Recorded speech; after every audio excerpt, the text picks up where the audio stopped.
começar a gravação.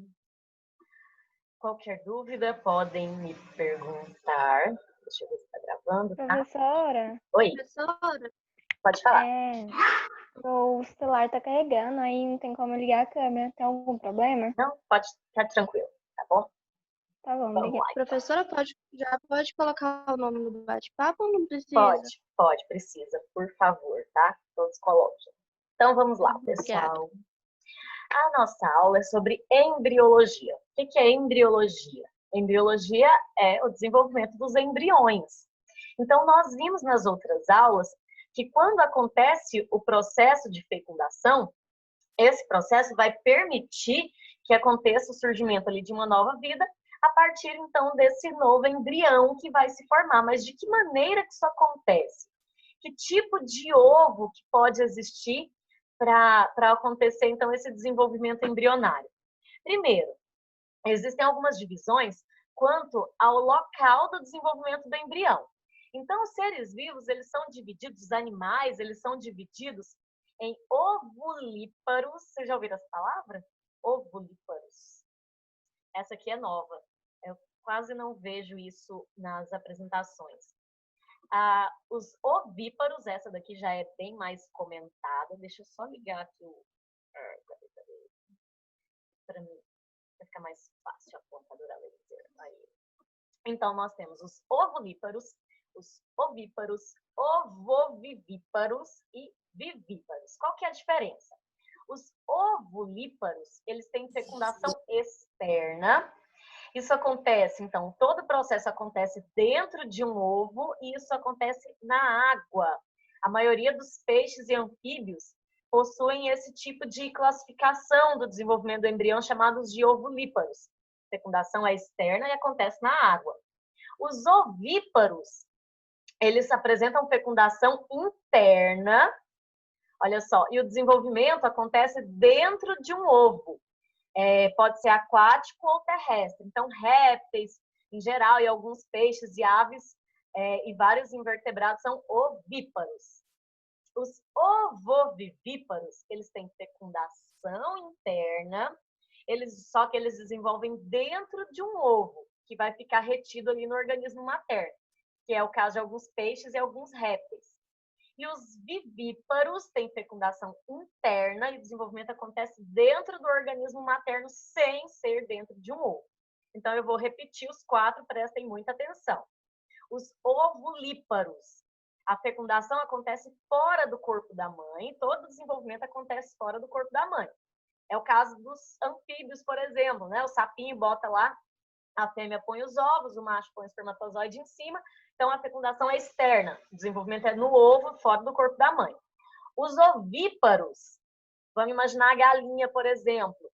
A galinha é ovípara. Ela bota o ovo, o desenvolvimento acontece dentro do ovo, mas a fecundação foi interna. Houve o acasalamento ali do galo com a galinha, fecundou e depois que vai desenvolver o embrião fora do corpo. Os ovovivíparos, ele vai ter a fecundação interna, só que o desenvolvimento vai acontecer dentro do ovo, dentro do organismo materno, mas dentro de um ovo. É o caso de algumas cobras. Elas fecundam, vai acontecer a formação desse ovo e o desenvolvimento vai acontecer lá dentro, tá? Já os vivíparos é o nosso caso. Vai acontecer a fecundação interna e o desenvolvimento vai acontecer no corpo da mãe. Vocês entenderam a diferença dos 4? Alguma pergunta aqui? Não? Então, os ovíparos, ele já vai estar formado interno? Ele vai ter a fecundação, né? A fecundação é interna. Quando ela bota o ovo, se for ter um pintinho, se ela acasalou, o ovo já está fecundado, mas todo o desenvolvimento vai acontecer fora do corpo dela, tá? Então, assim, mesmo se então se a galinha acabou de botar um ovo, mesmo se esse ovo está fecundado, não tem um pintinho lá dentro, não, tá? Todo o desenvolvimento vai acontecer fora do corpo. O que você está falando é o ovovivíparo, que quando ela põe o ovo sai do corpo dela, já tem o embrião lá dentro, que é diferente, tá? Os dois, a fecundação é interna. A diferença do ovíparo é que quando põe o ovo, não tem o embrião lá dentro ainda, mesmo estando fecundado. Do ovo ovivíparo, quando chega a pôr o ovo, já tem o embrião lá dentro, tá? Continuando. Então, para acontecer a fecundação, aqui nós temos, no caso dos seres humanos, né, o óvulo e o espermatozoide. O óvulo, ele parece que a minha câmera tá meio lenta, assim. Se estiver travando aí para vocês, vocês me avisam, tá? A internet aqui tá horrível. Então, o óvulo, ele é muito maior, como eu tinha falado para vocês. Ele tem muito mais material nutritivo do que o espermatozoide, porque ele vai demorar um período ali, uns 7 dias, para que ele fixe na parede do útero, para que ele comece a receber nutrientes do corpo da mãe. Então, por isso que ele precisa ter esses nutrientes no corpo dele. Então, o óvulo, ele tem o núcleo, ele tem essa zona pelúcida e o citoplasma, aonde o espermatozoide tem que perfurar isso daqui para entrar, para acontecer a fecundação. No espermatozoide, ele tem a cabeça, o colo, a peça intermediária e o flagelo. O flagelo serve para locomoção. Aqui na peça intermediária é cheia de mitocôndrias, que fornece energia para o espermatozoide se movimentar. E aqui na cabeça, onde tem o material genético. Aqui no acrossomo, gente, é uma bolsa, tipo uma bolsazinha com uma substância que tem a capacidade, uma enzima, que quando chega aqui, ela vai ser liberada para perfurar a parede aqui do útero para ele conseguir entrar. E é tão interessante que quando isso acontece, o óvulo automaticamente ele se fecha para não deixar outro espermatozoide conseguir entrar. Você já viram aquelas imagens do monte de espermatozoide tentando entrar no óvulo? É mais ou menos aquilo mesmo. Aí quando um consegue perfurar a parede e entra, ele automaticamente se fecha para não deixar outro entrar, porque já aconteceu o processo de fecundação ali, tá? Então, olha aqui para vocês verem o que eu estou falando para vocês. Então, quando ele chega, ele tem que atravessar aquela camada que eu falei para vocês. E aí ele chegou aqui, ele libera aquela substância, e aí a membrana aqui de fecundação, né? Aí ele consegue entrar. Reação do acrossomo aqui, liberando as enzimas, que vai penetrar, vai perfurar a parede do óvulo, para ele conseguir entrar e acontecer a fecundação. Normalmente, eu acho que eu já até comentei isso com vocês, o flagelo não entra, isso fica do lado de fora. E isso é uma vantagem assim, é porque não tem mais necessidade. Então, isso é uma característica interessante, que como aqui na peça intermediária ficam as mitocôndrias, as nossas mitocôndrias, então, são todas de origem materna. É raro encontrar DNA mitocondrial que não seja da mãe. Já encontrou, mas é muito difícil. Por quê? Porque os mitocôndrias do pai não entram no processo de fecundação. E a mitocôndria tem DNA próprio. Já até caiu uma questão sobre essa no Enem. Encontrou um cadáver lá e queria saber se era uma pessoa que tinha desaparecido. E aí só deu para recuperar o DNA mitocondrial. Quem era a pessoa que eles poderiam usar para poder comparar o DNA? Aí tinha lá pai, avó materna, avô paterno, não sei quem, irmão. Então, nesse caso, você tem que ver a linhagem sempre do lado da mãe. A mãe, a avó, sempre do lado da mãe, tá? Porque o DNA mitocondrial é sempre de origem materna. Bom, então, quando acontece a fecundação, nós temos o ovócito 2, que eu comentei na aula passada, não sei se vocês se lembram. O espermatozoide vai fecundar o ovócito 2. Se fecundar o ovócito 2, é que vai concluir a segunda etapa da meiose e vai formar realmente o óvulo. Então, só vira óvulo mesmo se acontecer o processo de fecundação, tá? Então, aqui, ó, olha nessa imagem. O flagelo, o espermatozoide, ele entrou, o flagelo está lá dentro, mas ele vai ser destruído, até porque a mitocôndria gastou muita energia, se desgastou muito nesse processo de movimentação. E aí começa o processo de divisão, duplicação, todas aquelas fases de mitose que eu comentei com vocês, e a partir daí é que vai formar um novo indivíduo, tá? Então, a partir das divisões do zigoto, que forma um novo indivíduo. E aí, gente, que é a parte da tarefinha que eu passei para vocês ontem, que é a classificação de acordo com os tipos de ovos, de acordo com o vitelo. Tá, primeiro, o que é vitelo? Presta atenção. Vitelo é a parte nutritiva do ovo, que vai servir de alimento para o embrião. Vitelo é a parte nutritiva do ovo que serve de alimento para o embrião. Então, ele é uma reserva de lipídios e proteínas. Os ovos, eles são divididos em 4 grupos: oligolécitos, heterolécitos, telolécitos e centrolécitos. Pelo amor de Deus, olha onde está o acento, tá? Tem tanta gente que fala esses nomes errados. Oligolécito, heterolécito, telolécito e centrolécito. Qual que é a diferença de cada um? Olha só, os ovos oligolécitos, também chamados de alécitos ou isolécitos, eles são ovos que têm pouco vitelo. E esse pouco vitelo está distribuído de maneira uniforme. O nosso ovo é oligolécito, tá? Por que tem pouco vitelo? Porque, como ele tem fecundação interna e todo o desenvolvimento é interno, ele vai receber nutrientes da mãe. Então, ele não tem necessidade de ter um ovo com muitos nutrientes. Então, essa é a principal característica desse ovo. Repetindo, ovo oligolécito tem pouco vitelo, distribuído de maneira uniforme, mais ou menos ali uniforme, e é encontrado em mamíferos, equinodermos e anfiobos. Por que tem pouco vitelo? Porque recebe nutriente da mãe, já que é vivíparo. Tá? Normalmente são vivíparos. Lembram o que são vivíparos? Nós somos vivíparos. Fecundação interna, todo o desenvolvimento acontece dentro do corpo da mãe, não tem formação de ovo, tá? Apesar de a gente chamar isso daqui de célula ovo, mas não tem a formação daquele ovozinho, como a gente vê nos répteis, nos anfíbios, por exemplo, né? O ovo heterolécito, ou chamado também de telolécito incompleto, presta atenção na palavrinha. A palavra hétero significa diferente. Então, ele tem uma quantidade média de vitelo, mais do que os oligolécitos, só que esse vitelo está distribuído de maneira diferente, desigual. Ele tem um polo vegetativo aqui embaixo, que tem mais vitelo, e ele tem um polo animal aqui em cima, onde fica o núcleo, com pouco vitelo. Ele é encontrado nos anfíbios e alguns peixes, tá? Então, olha só, vitelo é a parte nutritiva do ovo. Oligolécito tem pouco vitelo, distribuído de maneira uniforme. Tem a musiquinha depois, vou lembrar, se eu lembrar no final. Se der tempo, eu canto para vocês de novo a musiquinha dos ovos.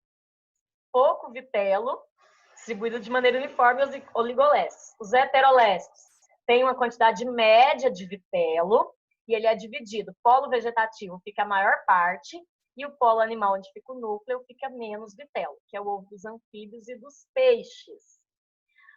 Os telolécitos, eles são os ovos que têm uma grande quantidade de vitelo, e esses ovos, eles têm uma característica interessante, que o núcleo dele fica separadinho num polo aqui, ó, tá vendo? No polo animal também e o polo vegetativo. É o ovo, por exemplo, das aves e dos répteis. Todo o desenvolvimento acontece dentro do ovo, mais demorado do que num peixe, por exemplo, né, que pode ter uma quantidade média que a gente viu agora, nos heterolécitos. Então, as aves e os répteis necessitam de uma quantidade muito maior de nutrientes para esse embrião. Então, por isso que esse ovo tem muito mais vitelo. Então, oligolécito, pouco, distribuído de maneira uniforme, a gente encontra nos mamíferos. Heterolécito, mediano, tem uma parte onde tem mais, que é o polo vegetativo, outra parte que tem menos, que é o polo animal, que é o caso dos peixes.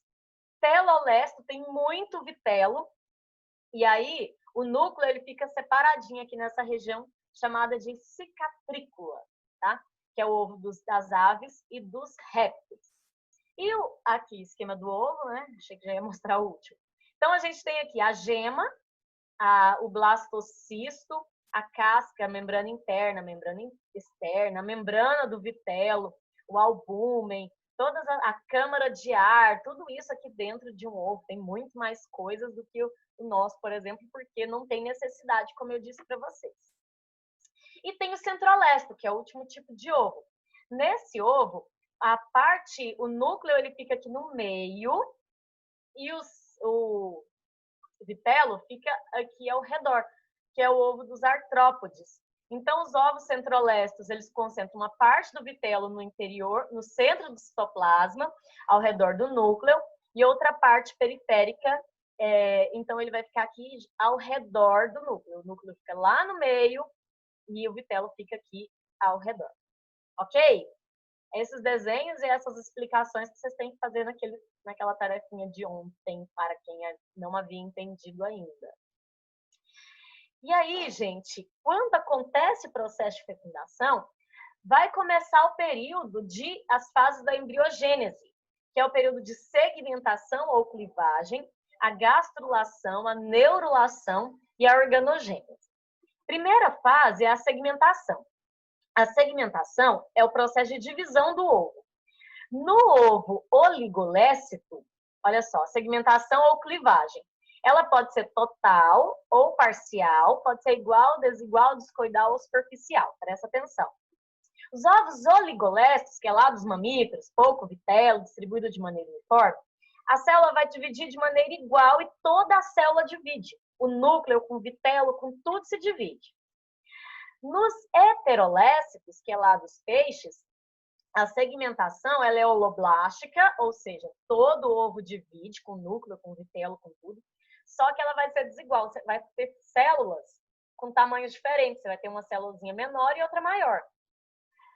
Nos telolécitos, que é o caso das aves lá, que eu mostrei para vocês, que tem muito vitelo, só a parte do núcleo que divide. A parte do vitelo não divide. Então, olha a diferença. Quando eu falo que a minha segmentação é total ou holoblástica, tudo divide. Núcleo com vitelo, com tudo. Se eu falo que ela é parcial ou meroblástica, só o núcleo que divide. Tranquilo? Já no centrolesto, como ela é parcial ou meroblástica, só o núcleo vai dividir também. Então, ele vai dividindo de dentro ali e vai saindo, migrando para o lado externo desse vitelo. Depois eu vou procurar um videozinho que mostra todas essas divisões para vocês e colocar lá no grupo para vocês verem tanto que é interessante. Às vezes é mais fácil de entender visualizando. Então, olha só. Aqui eu tenho o exemplo de um ovo oligoléstico. Segmentação total igual. Toda a célula divide, núcleo com vitelo com tudo, e essas célulazinhas aqui, que são os blastômeros, têm o tamanho mais ou menos igual um ao outro, até formar essa estruturazinha aqui que chama mórula, tá? E depois a gente vai falar um pouquinho mais sobre isso. Então, olha, aqui eu tenho o óvulo, aqui o óvulo fecundado pelo espermatozoide, aqui o início da primeira divisão, que é chamada de clivagem, aqui a formação das duas células, aqui já está dividindo de novo, aqui eu já tenho a mórula, olha que bonitinha, e aqui a blástula, tá? Na segmentação dos heterolécitos, ela é total e desigual. O que isso significa? Todo ovo divide tanto a parte do núcleo, que fica aqui em cima, quanto a parte do vitelo aqui embaixo, só que ele vai formar blastômeros com tamanhos diferentes. Aqui em cima, onde não tem vitelo, é menor, aqui embaixo, onde tem vitelo, é maior. Tranquilo até aqui? Muita informação, né? Essa aula eu acho ela um pouco pesada, mas devagarzinho vocês vão entendendo. Aqui a segmentação parcial discoidal, que acontece lá nos ovos dos telolésticos, que é aquelas das aves, tem muito vitelo. Como eu disse para vocês, essa parte aqui amarelinha é o vitelo. Aqui é a cicatrícula, só o núcleo que divide, tá vendo? O vitelo aqui embaixo não divide, não segmenta. Beleza? Olha aí que bonitinho. Formando aqui, ó, diversas etapas do desenvolvimento embrionário de uma ave, da mórula achatada, que surge como um disco na superfície do vitelo, que é a gema do ovo, né? Vão desenvolver seu embrião e seus anexos. E a segmentação parcial superficial, que é o ovo do centrolesto, que é dos artrópodes que eu falei. O núcleo divide, migra para os polos, tá vendo? Ele vai migrando, aí ele vai ficar ao redor e o vitelo no meio. Aí ele vai consumindo esse vitelo, formando o embrião, formando os artrópodes. Beleza? Gente, fala comigo. Tem alguma pergunta? Tá tudo bem? Vocês estão desesperados? O que está acontecendo? Tem alguém dormindo aí? Tranquilo? Alguém? Professora, Oi. eu já estou curiosa para saber qual desses esquemas que é a da segunda alternativa lá, que é da atividade. Eu tenho que olhar a atividade, eu não me lembro. Qual o nome que está escrito aí?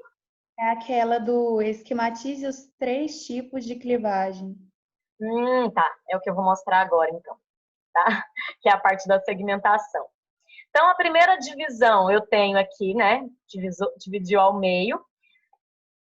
Será que alguém consegue arriscar que tipo de ovo é esse daqui?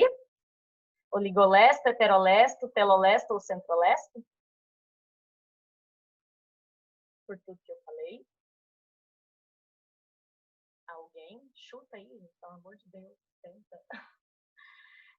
Segmentação total igual, ou seja, todo ovo dividiu e as células têm o mesmo tamanho. Então, é um oligolesto, que é o ovo dos mamíferos, tá? Vocês têm que começar a fazer essas relações. E aqui a terceira divisão até formar a mórula. Da mórula, o nome mórula, gente, inclusive, é porque, segundo eles, quem colocou esse nome, ele lembra uma amora, por isso que tem o nome mórula. O que é a mórula? Mórula é essa bolinha cheia de células, cheia de blastômeros. E aí, gente, essas células, elas começam a migrar para os polos. Então, imagina que você tinha uma bolinha compacta de células, essas células migram para os polos. Quando isso acontece, ela deixa de ser mórula e passa a ser blástula. Agora sim a parte das etapas de segmentação aí, que está lá na pergunta. Então tinha a mórula, depois vem a blástula, que é essa bolinha. É como se ela tivesse cortado no meio, viu? Mas ela é inteira, a bolinha inteira. Essa bolinha dobrou no meio. Quando ela dobra, ela passa a se chamar gástrula, tá? Então, olha, eu tenho aqui a mórula, blástula e a gástrula. Aqui na gástrula, nós temos algumas partezinhas importantes. A gente tem aqui uma membrana interna, uma membrana externa, tem uma abertura aqui, ó, que é o blastóporo, e aqui na letra C, que é essa parte interna, é chamada de arquêntero, que é essa cavidade interna. Então, aqui eu tenho a membrana interna, que a gente vai ver depois, que é muito importante, a membrana externa, o blastóporo e o arquêntero. Então, de novo, presta atenção. Mórula, aquela bolinha cheia de células. Blástula, quando elas migram para os polos. Aí ela dobrou, gástrula. Mórula, blástula, gástrula. Tranquilo? Super, né? Então, olha só que legal. Esse blastóporo que eu mostrei aqui agora para vocês, ele pode originar a boca ou o ânus. Se o animal for originar primeiro a boca, ele é chamado de protostômio. Se originar primeiro o ânus, ele é deuterostômio. Quando eu estou em sala, eu costumo fazer brincadeiras e falar besteira aqui, mas eu não vou falar porque está gravando, sabe? Alguém da escola pode assistir, então, assim, não vou falar besteira hoje. Mas olha só, quando origina primeiro a boca, chama protostômio, aí vem quinidários, plateumintos, nemateumintos, anelídeos, moluscos e artrópodes. Os únicos que são deuterostômios, ou seja, aquela aberturazinha origina primeiro o ânus para depois formar a boca, são os equinodermos e os cordados e são os deuterostômios. Nós somos o quê? Protostômios ou deuterostômios? Em qual grupo que a gente está aí? E aí? Alguém, por favor, fala comigo. Prostotômio? Nós somos deuterostômios, nós somos cordados, tá? A gente está nesse grupinho aqui dos cordados. Então, nós somos deuterostômios. Primeiro originamos o ânus para depois formar a boca, tá? Então, na escala evolutiva, a gente está mais parecido com equinodermas, que é esse grupo lá da estrela do mar, do que com outros grupos. E aí, gente, então tinha a mórula, as células migraram para os polos, formou a blástula, isso dobrou, formou a gástrula, e depois a gástrula ela vai começar a formar uma outra parte que é chamada de neurula. O que é a neurula? É quando começa já a originar aqui o sistema nervoso, começa a formar as estruturas que vão futuramente originar todo o nosso corpo. Tem até um macete, depois eu vou falar no grupo para vocês, mas eu já vou falar aqui, que é mãe bem gorda e neurótica. É para te ajudar a lembrar a sequência. Quem vem primeiro? Mãe, mórula, bem, blástula, gorda, gástrula e neurótica, para te lembrar da neurula. Eu gosto desses macetezinhos porque são nomes estranhos e se você lembra da primeira letra, às vezes você consegue lembrar o resto, né? Então, mãe bem gorda e neurótica. Mórula, blástula, gástrula e neurula, tá? Então, quando vai acontecer o processo de neurulação, quando vai formar a neurula, o que vai acontecer? Essa parte aqui, ó, de cima, ela começa a dobrar, tá vendo? Ela vai fazendo um sulco, uma invaginação, uma dobra aqui para dentro. E isso vai originar o tubo neural, vai formar o nosso sistema nervoso central, vai formar a notocorda, que também auxilia nesse processo de formação da coluna. Aqui, ó, nós temos aqui 3 camadas de células, que é a ectoderme, a mesoderme e a endoderme. Vou repetir. Ectoderme é a camada que fica do lado de fora. Mesoderme é a camada do meio. E endoderme é a camada de dentro, tá? Então, a partir daqui, cada partezinha dessa vai originar um tipo de célula diferente, um tipo de órgão diferente do nosso corpo. Eu acho isso aqui extremamente incrível. Como que uma célulazinha fazendo mitose, que a gente sabe que faz células idênticas, consegue se diferenciar, porque aqui acontece o processo de diferenciação celular, e ela consegue originar células diferentes e montar corretamente, formar os órgãos e formar um organismo perfeito, como a gente sabe que é. Sinceramente, eu acho essa aula incrível, porque eu começo a viajar imaginando como que isso é possível, né? Como que é tão perfeito ali que sabe que essa parte aqui vai originar o intestino, que vai formar o sistema nervoso, o sistema digestivo, essa parte aqui vai formar o encéfalo, né? Essa aqui vai formar a pele. Então, assim, eu acho extremamente interessante isso daqui. Então, lembra das 3 camadinhas que eu falei? Ectoderme, mesoderme e endoderme. A ectoderme vai formar a epiderme, a nossa pele, pelo, unha, chifre, e assim vai. As glândulas sudoríparas, glândulas sebáceas, lacrimais, as glândulas ali em geral. O sistema nervoso, a cristalina e a córnea dos olhos, revestimento do nariz, boca, ânus, esmalte do dente, a parte mais de revestimento mesmo. A mesoderme, que é a parte do meio, aquela camada de células do meio, vai originar os músculos, tecido conjuntivo, o sistema circulatório, o sistema urinário, ali essa parte, a maioria dos nossos sistemas em geral.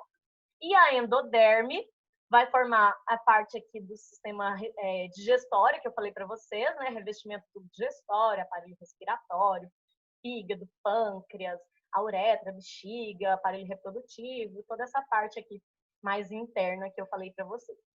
Então, uma célula, que é a célula ovo, foi fecundada pelo espermatozoide, começou a se dividir. À medida que ela foi se dividindo, ela formou aquela bolinha de células que é a mórula, elas migraram, formou a blástula, dobrou, formou a gástrula começou a fazer aquelas outras dobras, formando tubo neural, notocorda, e aí originou todo o nosso organismo, todos esses órgãos, como vocês podem ver. E aí, gente, os organismos, eles são divididos nesses grupinhos aqui, que são os diblásticos, os triblásticos. Está relacionado com a camada que forma o embrião. Os diblásticos, eles só têm 2 camadas de células aqui, que é a endoderme, que é a de dentro, e a ectoderme. Os triblásticos têm 3 camadas: ectoderme, mesoderme e endoderme. E os triblásticos, eles são divididos em 3 grupos, que são os acelomados, que eu vou explicar agora, os pseudocelomados e os celomados. Os acelomados não têm celoma. O que é celoma? É essa cavidadezinha aqui do corpo no desenvolvimento do embrião. O acelomado não tem essa parte. O pseudocelomado, pseudo é falso. Ele tem um falso celoma. Por quê? Para ser celoma verdadeiro, ele tem que ser totalmente revestido pela mesoderme. Tá vendo aqui? Que esse daqui, ó, essa partezinha rosa, ela vem e circunda todo esse pedaço. Isso aqui é um celomado. Então, são essas cavidades do corpo. Os diblásticos nem têm isso. Os triblásticos são 3 camadas de células. Ou eles são acelomados, ou são pseudocelomados, ou são celomados. Certo? Olha aqui para vocês verem mais uma vez. Aqui é o acelomado, que é o caso da planária. Os pseudocelomados, ele não tem a parte aqui de dentro. E os celomados, que é quando essa parte aqui, que é essa cavidade aqui do desenvolvimento do embrião, chamado celoma, é revestido pela mesoderme. Eu acho que vocês vão ter que assistir essa aula de novo, porque é importante, viu? E olha só, lembra que eu falei que nós estamos mais perto da estrela do mar? Olha aqui, na escala evolutiva aqui dos animais, na árvore filogenética. Os mais simples são os poríferos. Porífero, ele nem tem tecido verdadeiro, ele nem entra nessa classificação de diblástico, triblástico, nada disso. Então, nós temos os poríferos, quinidários, que são diblásticos, os plateumintos, que são triblásticos acelomados, os nemateumintos, que são pseudocelomados. Esse grupo aqui, que são celomados, eles são todos protostômios, primeiro origina a boca, depois o ânus, todos esses, né? E aqui a gente tem os equinodermos, que são os nossos primos primeiros, são os primos primeiros da estrela do mar, que são triblásticos, celomados e deuterostômios iguais a gente, certo? Então, nós somos mais parecidos com os equinodermas. Olha só aqui para vocês verem, então, essa classificação aí dos filos dos animais. As quinidárias são diblásticos, plateuminto são triblásticos acelomados, nemateumintos são triblásticos pseudocelomados, moluscos, anelídeos, artrópodes, equinodermas e cordados são todos celomados. Certo? Origem do celoma, que é de onde ele vem, é o blastóporo. Esse grupo aqui todo é protostômio. Primeiro forma o quê? O protostômio. Alguém, por favor. E aí? Júlia? Tá aí, Júlia? Gente. Sim. Protostômio forma primeiro a boca ou primeiro o ânus? A boca. A boca, isso mesmo. Então, os protostômios formam primeiro a boca e os deuterostômios primeiro o ânus, que é o caso nosso, que nós somos cordados, e os equinodermas. E, quase acabando, quanto ao desenvolvimento desse embrião, os peixes, eles só têm uma estrutura, um anexo embrionário, que é o saco vitelínico. Os anfíbios, eles têm muito vitelo dentro das células ali, desses anexos embrionários, mas ele não tem nada disso. Âmnion, córion, alantoide, que é tudo estrutura que auxilia, não dá tempo de falar hoje, mas são estruturas que auxiliam no desenvolvimento do embrião. Os répteis têm saco vitelínico, âmnion, córion e alantoide. As aves também, a mesma coisa.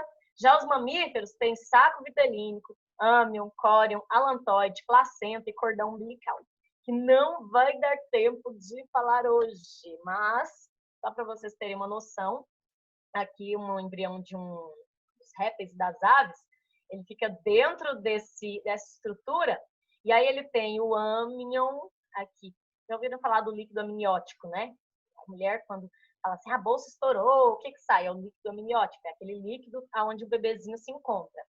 Aqui, o saco vitelínico com o vitelo, que vai servir de alimento para o embrião. O alantoide, que é a estrutura que armazena as excretas, tá vendo? O córeo é essa estrutura que fica próxima à casca do ovo. Olha só, não sei se vocês já viram quando o pintinho vai nascer, a casca do ovo, ela tá bem fininha, bem molinha, facinha de quebrar. Vocês já viram? Alguém já viu quando um pintinho tá perto de nascer?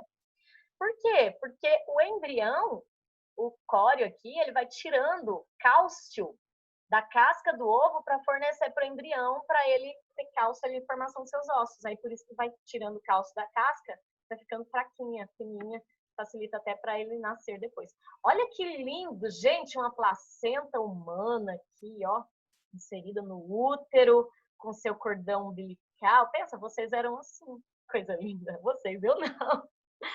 Aqui, toda essa parte de circulação sanguínea. Ai, deixa eu salvar o bate-papo correndo aqui, antes que eu acabe a aula. Falta só 1 minuto. Eu não consigo salvar. E, basicamente, era isso. A parte aqui do bebezinho não vai dar tempo hoje. Cadê, meu Deus? O que aconteceu? Ai. Gente, vocês estão aí? Ah, voltei. Alguma pergunta? Temos menos de 1 minuto. Consegui salvar o bate-papo. Vamos parar